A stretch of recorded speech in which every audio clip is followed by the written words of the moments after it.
श्री माधवदास जी के विषय में विशेष विवरण इस प्रकार है। श्री माधवदास जी कान्य कुब्ज ब्राह्मण थे। गृहस्थ आश्रम में आपने अच्छी धन संपत्ति कमाई। आप बड़े ही विद्वान तथा धार्मिक भक्त थे। जब आपकी धर्मपत्नी स्वर्गलोक सिधारी तब आपके हृदय में संसार से सहसा वैराग्य हो गया। संसार को निस्सार समझकर आपने घर छोड़ जगन्नाथपुरी का रास्ता पकड़ा। वहां पहुंचकर आप समुद्र किनारे एकांत स्थान में पड़े रहे और अपने को भगवत ध्यान में तल्लीन कर लिया। आप ऐसे ध्यान मग्न हुए कि आपको अन्न जल की भी सुधि न रही। प्रेम की यही दशा है। इस प्रकार जब बिना अन्न जल आपको कई दिन बीत गए तब दयालु जगन्नाथ जी को आपका इस प्रकार भूखे रहना न सहा गया। तुरंत ही सुभद्रा जी को आज्ञा दी कि आप स्वयं उत्तम से उत्तम भोग सुवर्ण थाल में रखकर मेरे भक्त माधव के पास पहुंचाओ। सुभद्रा जी प्रभु की आज्ञा पाकर स्वर्ण थाल से जाकर माधवदास जी के पास पहुंची। आपने देखा कि माधव तो ध्यान में ऐसा मग्न है कि उनके आने का भी कुछ ध्यान नहीं करता। अपनी आंखें मूंदे प्रभु की परम मनोहर मूर्ति का ध्यान कर रहा है। अतएव आप भी ध्यान में विक्षेप करना उचित न समझ थाल रखकर चली आई। जब माधवदास जी का ध्यान समाप्त हुआ तब वे स्वर्ण का थाल देखकर भगवत कृपा का अनुभव करते हुए आनंदाश्रु बहाने लगे। भोग लगाया, प्रसाद पाया, थाल को एक ओर रख दिया, फिर ध्यान मग्न हो गए। उधर जब भगवान के पट खोले तब पुजारियों ने सोने का एक थाल न देख बड़ा शोरगुल मचाया। पूरी भर में तलाशी होने लगी। ढूंढते ढूंढते थाल माधवदास जी के पास पड़ा पाया गया। बस फिर क्या था, माधवदास जी को चोर समझकर उन पर चाबुक पड़ने लगे। माधवदास जी ने मुस्कुराते हुए सब चोटें सह ली। रात्रि में पुजारियों को भयंकर स्वप्न दिखाई दिया। भगवान ने स्वप्न में कहा, मैंने माधव की चोट अपने ऊपर ले ली, अब तुम्हारा सत्यानाश कर दूंगा। नहीं तो चरणों पर पड़कर अपने अपराध क्षमा करवा लो। बेचारे पंडा दौड़ते हुए माधवदास जी के पास पहुंचे, उनके चरणों पर जा गिरे। माधवदास जी ने तुरंत क्षमा प्रदान कर उन्हें निर्भय किया। भक्तों की दयालुता स्वाभाविक है। भक्त माल के टीकाकार श्री प्रियादास जी ने इस घटना का अपने कवित्वों में इस प्रकार वर्णन किया है। माधव दास द्विज निज तिया तन त्याग कियो लियो इन जानी जग ऐसो ही व्यवहार है। सुत की बढ़नी जोग लिए चित चाहत हो भई यह औरे ले दिखाई कर तार है। ताते तजी दियो गए वही सब पाले देह करे अभिमान सोई जानिए गवार है। आए नील गिरिधाम रहे गिरि सिंधु तीर अति मति धीर भूख प्यास न विचार है। भय दिन तीन एगो एतो भूख के अधीन नाही रहे हरिलीन प्रभु सोच पर्यो भारिये। दियो सैन भोग आप लक्ष्मी झूले पधारी आटक की थारी झन झन पाँव धारिये। बैठे हैं कुटी में पीठ दिए हिये रूप रंगे जुरेसी कौंधी गई नीके न निहारिये। देखी सुप्रसाद बड़ो मन अहलाद भयो लयो भाग मानी पात्र धर्योई विचारिये। खोले जो किवार थार देखिए न सोच पर्यो करयो ले जतन ढूंढी वाही ठौर पायो है। ल्याए बांधी मारी बेत धारे जगन्नाथ देव भेव जब जानियो पीठ चिन्ह दर सायो है। कही पुनि आप में ही दियो जब लियो जाने माने अपराध पाँव गही के छिमायो है। भई यो प्रसिद्ध बात कीरति न मात कहूँ सुनी के लजात साधु सील यह गायो है।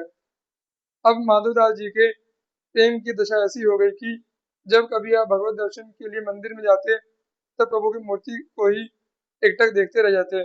दर्शन समाप्त होने पर आप तल्लीन अवस्था में वहीं खड़े खड़े पुजारियों के देखते देखते अदृश्य हो जाते।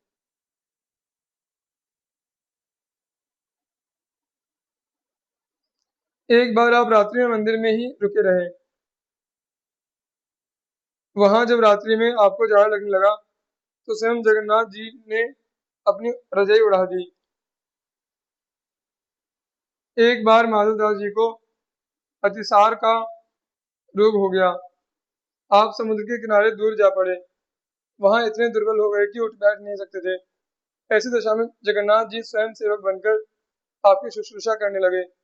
तब माधवदास जी को कुछ होश आया। तब उन्होंने तुरंत पहचान लिया कि हो ना हो ये प्रभु ही है। यह समझ झट उनके चरण पकड़ लिए और विनीत भाव से कहने लगे, नाथ, मुझ जैसे अधम के लिए क्यों आपने इतना कष्ट उठाया? फिर प्रभु, आप तो सर्वशक्तिमान हैं, अपनी शक्ति से ही मेरे दुख को क्यों न हर लिए? वृथा इतना परिश्रम क्यों किया? भगवान कहने लगे, माधव, मुझसे भक्तों का कष्ट नहीं सहा जाता। उनकी सेवा के योग्य मैं अपने सिवा किसी को नहीं समझता।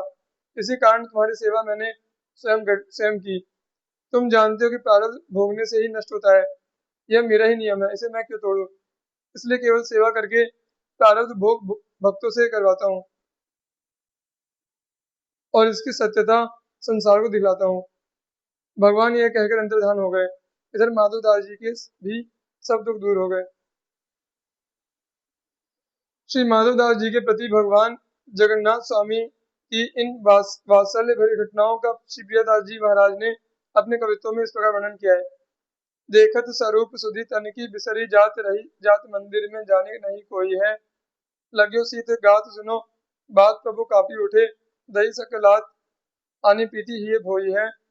लागे जब बेग बेग जाए परे सिंधु तीर, चाहे जब नीर लिए ठाड़े देहे धोई है। करी के विचार ओ निहारी कही, जानो मैं तो दे तो हो अपार, दुख ईशता ले खोई है। कहा करो ओह कहा करो अहो, मुपे रहो नहीं जात नेकु, मेटो विथा घात, मोको विथा वह भारी है। रहे भोग शेष और तन में प्रवेश करे, ताते नहीं दूर करो, ईशता ले टारी है। वहु बात साच याकी, घास एक और सुनो साधु, को न हंसे को यह मैं विचारी है। देखत ही देखत मैं पीड़ा सो बिलाए नहीं, बिलाए गई नई नई कथा कही भक्ति विस्तारी है। श्री माधवदास जी भिक्षा मांगकर भोजन करते थे। एक दिन भिक्षाटन करते हुए एक गृहस्थ के घर पर गए और भिक्षा के लिए आवाज लगाई तो घर की मालकिन ने खींचकर चूल्हा पोतने का कपड़ा इनकी ओर फेंक दिया। उन्होंने उस कपड़े को धोकर साफ किया और उसकी बत्तियां बनाई और घी में डुबोकर भगवान के समक्ष दीपक जलाया। इससे उस महिला का अज्ञान अंधकार नष्ट हो गया।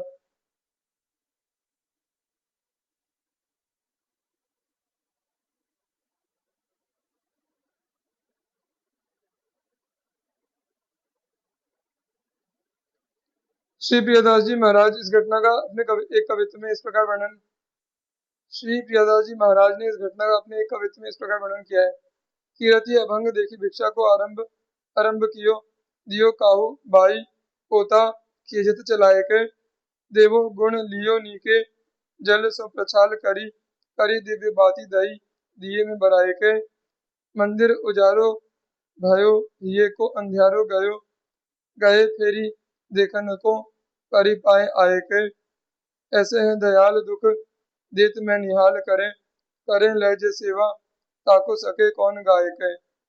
एक बार एक बड़े शास्त्री पंडित शास्त्रार्थ द्वारा दिग्विजय करते हुए माधव जी के पांडित्य की चर्चा सुनकर शास्त्रार्थ करने जगन्नाथपुरी आए और माधवदास जी से शास्त्रार्थ करने का हठ करने लगे।